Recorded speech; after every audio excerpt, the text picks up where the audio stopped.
বাংলাদেশে একটি বেদাত চালু আছে যে ইফতারের নির্ধারিত সূর্য ডোবার নির্ধারিত সময়ের 3 মিনিট পরে আমরা ইফতারি করে থাকি, যা সরাসরি রাসূলের সুন্নাতের খেলাফ।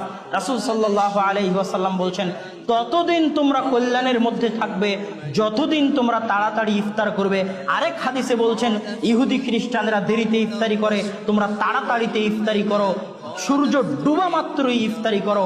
ইফতারিতে যারা দেরি করবে তারা রাসূলের সুন্নাতকে অপমান করবে, তারা রাসূলের এই কথাকে অপমান করবে, তারা ইহুদি খ্রিস্টানদের সাথে সাদৃশ্য রাখবে। সূর্য ডুবার সাথে সাথে ইফতারি করতে হবে। সতর্কতার খাতিরে 1 মিনিট, 2 মিনিট, 3 মিনিট দেরি করব, এগুলো ফালতু কথা, অকেজ কথা, অচল কথা, বাতিল কথা, অগ্রহণযোগ্য, ন্যাক্কারজনক, ঘৃণিত কথা। সূর্য ডুবার সাথে সাথে, সময় হওয়ার সাথে সাথে ইফতার করতে হবে, রাসূল সাল্লাল্লাহু আলাইহি ওয়াসাল্লামের নির্দেশ এবং সুন্নাত।